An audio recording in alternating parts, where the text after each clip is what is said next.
Hello and welcome to our second video of week 14. As I promised before, what I'm going to give you is what I hope will be a very brief overview of the High Middle Ages, this period of time that spans from about 1000 to 1300. So far, the last few weeks, everything we've been looking at really fell within that period 500 to 1000. So we're moving out of that into this new period that scholars call the High Middle Ages.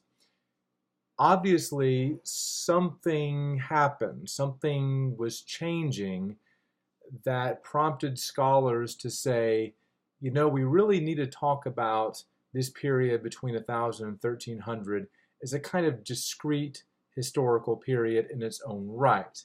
It's still part of the Middle Ages, but it must be significantly different in some ways from the early Middle Ages to sort of get this designation of its own, the High Middle Ages.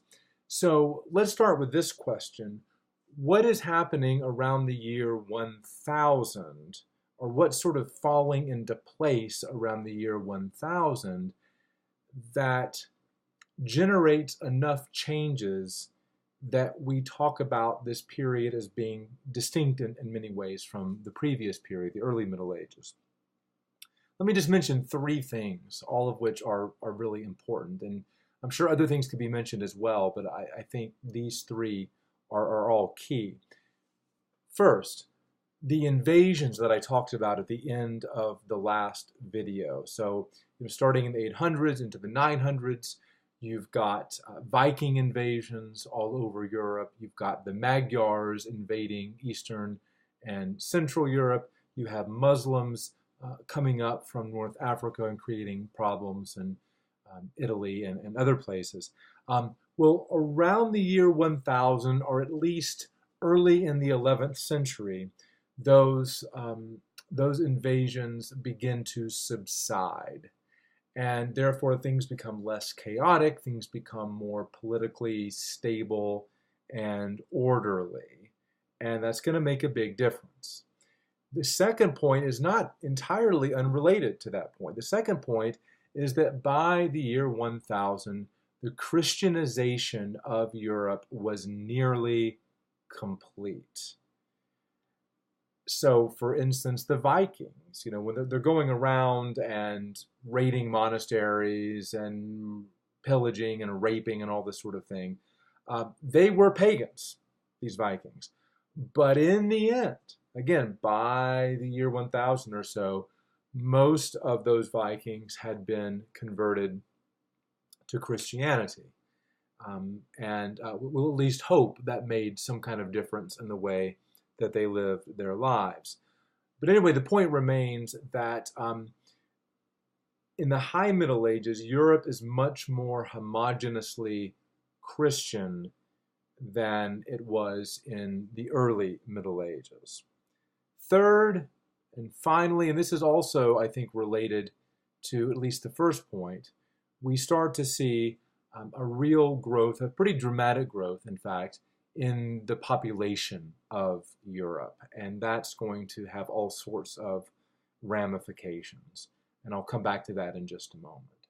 So those are some of the things that are happening right as we transition out of the early Middle Ages into the High Middle Ages that help us to understand why the High Middle Ages are different in some significant ways from the early Middle Ages. So now let's talk about some of those differences. Okay, what are some things that we see happening in the High Middle Ages that are new or that are happening on a dramatically larger scale than they ever were in the early Middle Ages? Well, let's talk about towns and cities for a moment. I mentioned in several previous talks that one of the trends of the early Middle Ages was a decline in urbanization. There's a number of reasons for that. Well, that trend is then reversed in the High Middle Ages, especially as we move on into the 12th and 13th century. We really see this tendency toward urbanization. Some new towns being established, but in many cases, already existing towns are becoming much larger. So, by the High Middle Ages, you've got several, or at least a dozen cities in Europe that have a population between, say, 30 and 70,000 people. That's not terribly impressive, right? I mean, we don't think of Johnson City as a teeming metropolis. But compared to the early Middle Ages, to have 12 cities of that size was fairly impressive. And several of these cities are the ones you would expect: London, Paris, Florence, but there were about a dozen of them in all. Now, of course, the question is why? Why do we see the growth in cities? Well, that has a lot to do with the growth in the overall population of Europe. A remarkable population boom happens if you look at the period between the very beginning of the High Middle Ages, around 1000, and the period at the end, around 1300. The population of Europe goes from 37 million in the 11th century, 37 million in the 11th century, to 74 million in the 13th. So it almost doubles in the span of a couple hundred years. Now, of course, that in turn should make you ask, why? Why do we see that? And there's a couple of different factors. I'll just mention two.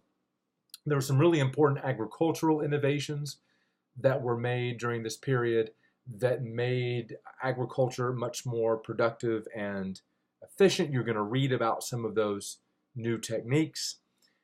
And the other main factor is one I've already alluded to, and that is a higher degree of political stability and order.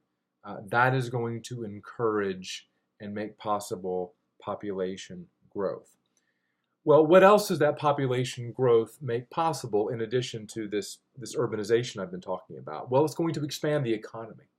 There's going to be an expansion in trade, again, with more political stability. It's easier to trade throughout Europe. And there's also going to be an expansion of manufacturing. So economic activity is very much on the uptick during this period. And so in the High Middle Ages, we see a new social group take form. A lot of times people talk about, in the Middle Ages, there are three main social orders. There are those who pray, that is the clergy, those who work, that is farmers, and those who fight, that is knights. And certainly a large percentage of the European population could be subsumed into one of those three categories. But there is a fourth important category, and that is the townspeople, the people who live in these towns who are involved in manufacturing or trade, or a bit later on, banking and things like that. So this is something that makes the High Middle Ages distinct from the early Middle Ages. More towns, larger towns, higher population, greater economic activity. But there's another place we can look and see a real marked difference between early and high medieval culture, and that is in the realm of education. Now, it's not as if there was no education going on at all in the early Middle Ages. In fact, we talked a little bit about Charlemagne and his attempts to revamp the educational system in his kingdom. But the fact of the matter was that for the most part, in the early Middle Ages, if you wanted an education, there was only one real place to go, and that was to the monastery. Now, by the early part of the High Middle Ages, 11th century on into the 12th century, there are still monastic schools, but there become more choices. One type of school that arises in the High Middle Ages is the cathedral school. A cathedral was a church where the bishop actually resided. Cathedrals tended to be in towns with some kind of economic importance. So that, for a while, became kind of the premier educational option. But later on in the High Middle Ages, there's a third type of school that emerges, which will end up having the most lasting legacy, and that is the university. The university, as we know it today in the 21st century, first appeared during the High Middle Ages. Let me just say something briefly about medieval universities. Why did they come about? What made them different from some of the other schools that were available? Well, students who were at cathedral schools, for instance, wanted a little bit more protection from some of the locals who tended to be a little bit resentful of these snot-nosed students who come into town and get drunk and talk about wild ideas. So students were looking for some protection from the townies.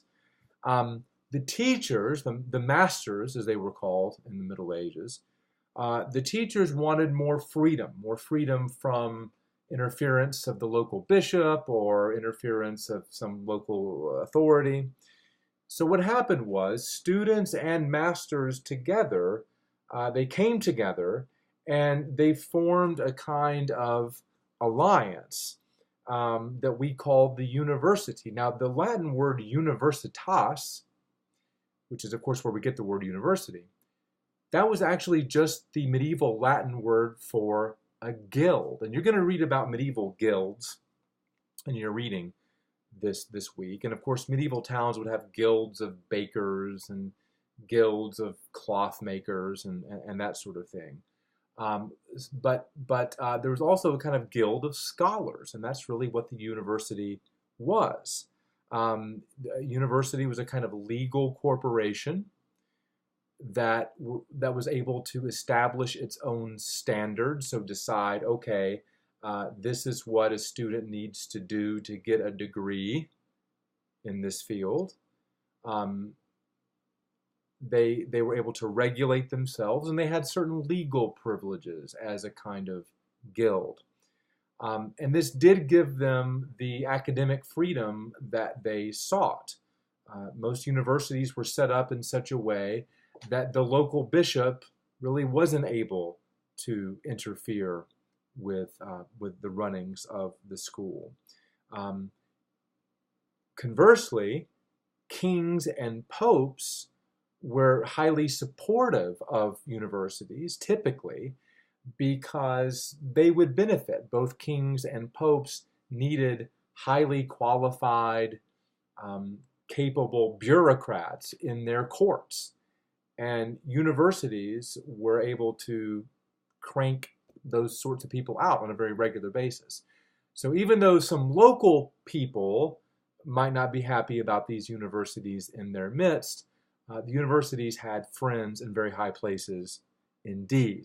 And if you look at the map on West in the World on page 242, you can see where some of these earliest universities first showed up. You will not be surprised to know that Oxford and Cambridge were among the very first European universities, but they were also popping up in places like Paris and Naples and really throughout Europe. Okay, so there's another big difference between the High Middle Ages and Early Middle Ages. Early Middle Ages, monastic schools are the only game in town in terms of education. High Middle Ages, more opportunities, and indeed a new model of education appears in the university. One last trend that marks out the High Middle Ages from the Early Middle Ages, and this has to do with the political scene. I think I've emphasized, and I think you've already gotten the impression from your reading, that in the early Middle Ages, Europe was pretty decentralized politically. Now you can point to exceptions to that. I talked about Charlemagne's kingdom in the previous video, which was about as centralized as any early medieval kingdom ever was. But for the most part, there's decentralization and also just political instability, thanks in part to things like Viking invasions and that sort of thing. But this trend toward decentralization is going to slowly begin to reverse in the High Middle Ages. And in particular, there are two kingdoms that are sort of gradually centralizing themselves, gradually enlarging themselves over the course of the High Middle Ages. And those kingdoms are France and England. So you'll want to pay especially close attention to what's going on there. You're also going to be reading about the Holy Roman Empire, which is sort of more or less modern day Germany. But despite the lofty name, Holy Roman Empire, the Holy Roman Empire was not actually as centralized as it sounds, and certainly not as centralized as England or France. So you'll be reading all about that, and you're going to be reading about a number of different kings and dynasties, and I'm just going to warn you, it's an almost overwhelming amount of sheer information in the reading. I'll just counsel you in a couple of ways. One, I put some handouts on Canvas for this week to help you get an idea of the big picture in the High Middle Ages so you don't just get lost in all the details. And I'll just remind you that your study guide is meant to sort of protect you so that you don't have to remember everything. The study guide will let you know, okay, these are the kings you really need to know. If somebody's name doesn't appear on the study guide, you're probably safe not knowing very much about them. But even still, it's a lot of information, so just be forewarned about that. All right, last thing I want to say in this video, I just want to briefly introduce you to one of this week's reading, which is by Marie de France. It's called L'Envol. Now, the main thing you need to do before reading L'Envol is be sure to watch Dr. Walker Eden's lecture on the rise of romance. 95% of what you need to know before you read L'Envol is in that lecture. I'm just going to say just a little more about L'Envol itself so that you are fully primed to read that assignment. Marie de France, 12th century, late 12th century poet, the earliest female French poet that we know of, although she lived in England, at least by the time she was actively writing. L'Envol is in fact a romance, but romance is such a big, broad category that there are a number of subcategories that sort of fit under the umbrella of romance. And the particular subgenre to which L'Envol belongs is a Breton lay, Bretonlai.